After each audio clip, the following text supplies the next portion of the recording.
दीपक के तले अंधेरा और हर रात के बाद एक सवेरा होता है। आज मेरा दिन बाकी दिनों की तुलना में काफ़ी अच्छा था। पिछले 2 दिनों से मेरे माइंड में बहुत सारी चीज़ें चल रही थी। मैं उतना ही ज़्यादा अपसेट थी और मुझे कुछ चीज़ें करने की बिल्कुल इच्छा नहीं थी। पर आज सुबह बिल्कुल ऐसा नहीं था। मेरे घर सारे लोग शादी में जा चुके थे। मैं बहुत ज़्यादा खुश भी थी। सुबह उठकर मैंने दुकान की सफाई की और जो भी सामान आया था उसको भी सही तरीके से जमाया। उसके बाद घर की सफाई की। अब तक मेरे घर के लोग आ चुके थे। Hello everyone, good morning, Radhe Radhe, सुप्रभात and welcome back to my new another blog. उम्मीद करती हूँ आप सभी अच्छे होंगे और मैं भी अच्छी हूँ। अभी फ़िलहाल है ना, देखो 10 साढ़े 10 होने को है और मैं 10 मिनट आगे है। मम्मी लोग आए, फिर मम्मी लोग काफ़ी थके हुए थे तो मैंने घर की सफाई की। दुकान में भी सामान आया हुआ था, उसको भी सफाई किया और जमाया। तो ऐसे में मेरा टाइम थोड़ा सा गया और मुझे अभी से 2-3 काम हैं। अभी पहला वीडियो एडिटिंग बाकी है, दूसरा शायद खाना बनाना पड़े क्योंकि ये लोग तो थक के आए हैं और ये लोग इतना थके हैं शादी से कि पिंकी दीदी इधर सो रही हो। मम्मी का कहना है मुझे बस सोना है, आज खाना वाना नहीं बनेगा। इसीलिए मैंने भी सोचा भाई टाइम तो है नहीं, तो मैं मम्मी को बोल देती हूँ कि मम्मी बाहर से नाश्ता मंगा लेते हैं। और आप लोगों को पता है कि मुझे समोसा बहुत पसंद है। कल परसों मैंने खाया तो मुझे बिल्कुल अच्छा नहीं लगा। शायद जिस दुकान का मुझे पसंद है वो वाले दुकान का नहीं था। तो मैंने आज पापा को स्पेशली कह रखा है कि ये वाले दुकान से ये चीज़ें लेके आइएगा आप। तो पापा गए हुए हैं और आज मंडे है तो मेरे पापा मंदिर जाते हैं हर सोमवार को, शिव जी के मंदिर, तो वो वहीं गए हुए हैं। बाकी फ़िलहाल सारी चीज़ें ठीक है। और सबसे बड़ी चीज़, मेरे रोतड़ू से अंदर वाली आत्मा ख़त्म हो गई है फ़िलहाल आज। और हाँ, हम ना अपने डर को अपने से ज़्यादा हावी होने देते हैं तो हमें तकलीफ़ होती है। भाई मुझे जिस चीज़ का फ़ोबिया है ना वो रहेगा और वो तब तक रहेगा ना जब तक मेरी ज़िंदगी में ये सारी चीज़ें ना हो जाए। जैसे अब ऐसा सोच सकते हैं कि मुझे कोई ऐसा पार्टनर मिले जो इन सारी चीज़ों को दूर दूर तक नेगलेक्ट करे कि भाई ऐसा होता नहीं है, लोग कर देते हैं। और उनकी जो नेगेटिविटी है, जो जिन तीसरे लोगों को देख कर के मैं ज़्यादा ही ट्रॉमा में पहुंच जाती हूँ, तो उन सारी चीज़ों से वो बेहतर हो तो ये सारा डर जड़ सहित हट सकता है।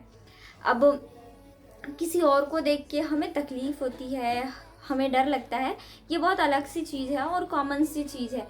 अब किसी को पानी का डर है, ठीक है, उसको पानी से फोबिया है, तो वो नहाना खाना पीना नहीं छोड़ेगा। हाँ ये है कि वो एक हद तक पानी का यूज़ करेगा, ज़्यादा पानी देख के उसे डर लगेगा। ये काफ़ी नॉर्मल सी चीज़ है। सेम मुझे भी ऐसे मैरिटल लाइफ का वो जो चिक चिक पिक पिक है ना, उससे काफ़ी ज़्यादा डर लगता है और इस वजह से मैं थोड़ी सी अपड़म तपड़िम हो जाती हूँ। मेरी जो मेंटालिटी है वो पूरी नीचे पहुँच जाती है। मेरा आंसू, मेरा सब एक ही साथ पैदा हो जाता है। तो इन सारी चीज़ों को हटाएंगे और बाकी फ़िलहाल आज कुछ भी एक्स्ट्रा ओवरलोड नहीं है और मैं अच्छी हूँ। सो अभी फ़िलहाल चलेंगे दुकान ताकि मम्मी आके रेस्ट कर सके। काफ़ी ज़्यादा थकी हैं वो, पूरा रात जगी हैं। शादी में तो इसलिए भी नहीं जाती, पहला डर, दूसरा थकावट, तीसरा दिन हो सकता है मुझे दुकान में बैठा दे। तो शादी करने वालों सॉरी, मुझे माफ़ करना। और एक सबसे बड़ी बात बताती हूँ, मेरे साथ 8 मिनट में बोल रही, मैं नहीं बोल रही क्या देती हूँ। ये आखिरी बात जो है, तो बात ये है कि मेरे साथ जितने भी मेरे अच्छे फ्रेंड्स थे, मेरे हॉस्टल के रूममेट, मेरे बगल में पढ़ने वाले, मेरे बगल बेंच में बैठने वाले, सारे लोगों की शादी हो रही एक एक करके।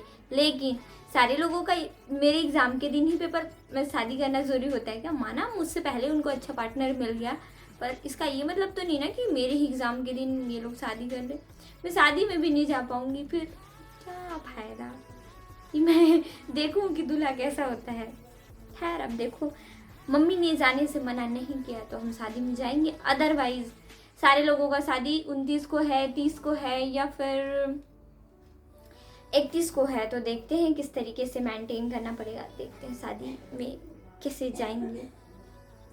कल और 2 दिन पहले मैं इतनी स्ट्रेस थी, मुझे कुछ भी अच्छा नहीं लग रहा था। आज मेरे तो पूरे के पूरे 32 दांत चमकने लगे। पापा से सुबह सुबह मैंने नाश्ता मंगाया क्योंकि घर के लोग थके हुए थे और मुझे भी सही टाइम नहीं था। 2 2 4 ढाई 5। मैंने मंगाया था मिल्क केक, लेकिन पापा मिल्क केक नहीं लेके आए। समोसा पहले टेस्ट कर लेते हैं, फिर खाएंगे। जो चीज़ें हैं वो तो रहेंगी। समोसा मुंह में जाते जाते बज गया। कस्टमर जी की एंट्री हुई और मुझे सामान देने के लिए उठना पड़ा। वैसे तो मुझे खाने के टाइम पे कोई डिस्टर्बेंस पसंद नहीं है, पर अक्सर जब मैं दुकान में बैठकर खाती हूँ तब भी कस्टमर हैंडलिंग करना पड़ता है। पर थोड़े ही टाइम के बाद मम्मी और पापा और सारे लोग मिलकर हमने नाश्ता किया। पापा गन्ना जूस भी लेकर आए थे, तो मैंने उसे भी घट घट फटाक सीधा पी लिया। अब घर वालों के साथ थी तो मेरा हंसना मुस्कुराना काफ़ी ज़्यादा नॉर्मल था। हम सब ने खुशी खुशी नाश्ता किया और थोड़ा सा बातचीत करके अपने सारे जो पल थे वो एंजॉय किया।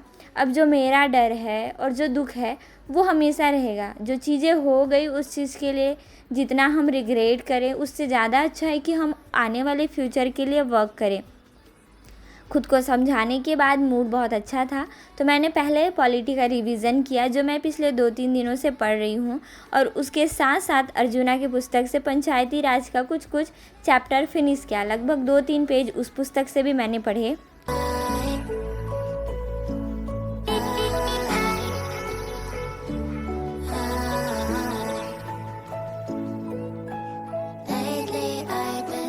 वो अलग बात है कि मैं बहुत ज़्यादा पढ़ लेती हूँ। नहीं, बहुत ज़्यादा नहीं पढ़ती। क्यों नहीं पढ़ती? क्योंकि चीज़ें पढ़ी हुई मेरे दिमाग से बहुत जल्दी निकल जाती है। ऐसा कुछ सब्जेक्ट के साथ है, जैसे पॉलिटी और हिस्ट्री के साथ अक्सर। और वैसे अगर इस चीज़ को मैं केमिस्ट्री या फिर साइंस के सब्जेक्ट पढूँ या सोशलॉजी पढूँ तो मुझे बिल्कुल ऐसा नहीं होता। सोशलॉजी में सिर्फ़ और सिर्फ मैं सोशलॉजिस्ट के नाम भूलती हूँ, अदरवाइज़ मुझे उनके कोट वर्ड और बहुत सारी चीज़ें याद रहती है, किसने कहाँ क्या किया।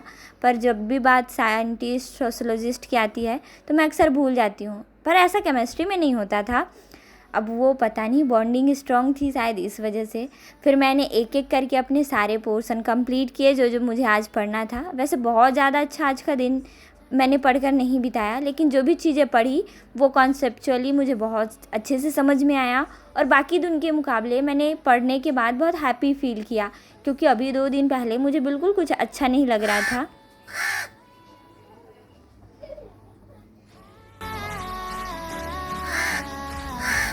मैंने कहीं पढ़ा है कि कवियों ने जितनी व्याख्या की है, कौवा उतना गंदा नहीं बोलता और कोयल इतनी मधुर नहीं गाती। मतलब कि ये जैसा हम सोचते हैं चीज़ें बिल्कुल वैसी नहीं है। कुछ चीज़ें एक्चुअल में अच्छी होती हैं, पर हमारी मेंटालिटी उसे गलत कर देती है। ऐसा बोला जाता है कि घर के दरवाजे, आंगन में या फिर मतलब छत पर कौवा आकर काँव काँव करती है तो कोई मेहमान आने वाला होता है।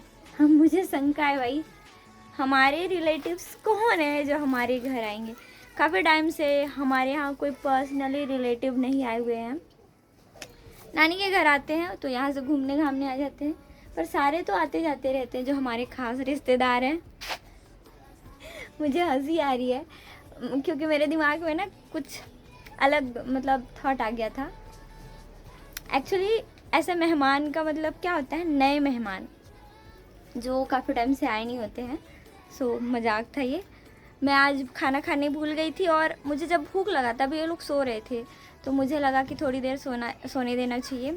सो अभी 4:30 बज गए हैं। मेरी हालत भी थोड़ी सी थकी सी हो गई। हम पहले खाना खाएंगे ताकि अच्छा फील हो। ये देखो मेरा हिबिस्कस का छोटा सा प्लांट, छोटा सा फ्लावरिंग बर्ड मूवमेंट में है। मैं अपने पौधों का सही से ख्याल नहीं रख पाती। और हमारे घर पर इतने हनी बीज आने लगे हैं, पता नहीं ये अगर किसी को काट गए तो बीमार करके जाएंगे। इनके जो क्या कहते हैं उसको, टॉक्सिक, याद नहीं आ रहा है, बताऊंगी कभी जब याद आएगा। पर इनको पिछले कल मम्मी लोग शादी में जा रहे थे, मैं गुस्से में थी, मेरा दिमाग वैसे भी काम नहीं कर रहा था। मैं झाड़ू पकड़ी और इतना मारी, कम से कम 2 मधुमक्खी तो मैंने मार गिराए थे। मम्मी बोलती है अगर उनकी टीम, उनकी टोली बदला लेने आ गई ना तो फिर तेरा बैंड बजा के जाएंगे। तो मैंने कहा भाई ये मेरे घर पर आके कब्जा कर रहे हैं, खाना खा लेते हैं। एक लंबे से छोटे से ब्रेक के बाद मैंने वापस से अपना स्टडी स्टार्ट करने का सोचा। अभी चीज़ें थोड़ी सी मेरे लिए अलग हो चुकी थी। मैं जितनी सुबह खुश थी, अब मैं थोड़ी सी परेशान होने लगी थी। एक्चुअली हुआ क्या था कि मैंने सिलेबस देख लिया। सिलेबस देखने के बाद मुझे बहुत सारी उलझन होने लगी, क्योंकि मेरा बहुत सारा पोर्शन इनकम्प्लीट है। मेरे माइंड में है कि पोर्शन थोड़ा सा कवर अप हो जाए तो चीज़ें अच्छी महसूस होने लगेगी। अब इन सारे चीज़ों की वजह से मैं थोड़ी सी टेंस हुई, लेकिन थोड़ी देर बाद मुझे लगा कि चलो ठीक है, होने देते हैं, अभी जो है उस चीज़ को फोकस करते हैं, तो पहले पढ़ लेते हैं। बार बार मैं महाजनपद की राजधानी भूल जाती हूँ, इसलिए जब भी मैं हिस्ट्री पढ़ती हूँ ना, तो मैं स्टार्टिंग में पहले 2-3 मिनट में इन चीज़ों को रिवाइज़ कर लेती हूँ, ताकि मेरे दिमाग में ये सारी चीज़ें रहे। थोड़ी देर पढ़ाई करने के बाद मैं वापस से रूम में आती हूँ, पर अब मुझे और ज़्यादा गुस्सा आने लगा। मुझे तो रोना भी आ गया, क्योंकि मैं आज बहुत ज़्यादा थकी थी। पूरे दिन अलग ही चल रहा था सारा कुछ। मुझे गुस्सा आया कि तुम लोग घर में रह के बिस्तर भी नहीं लगा सकते। मम्मी भी इस बात से गुस्सा हुई। फिर मैंने बिस्तर सही किया और सोने चली गई। होपफुली आपको आज का व्लॉग पसंद आया होगा। आप सभी अपना खूब सारा ख्याल रखिए। Bye bye.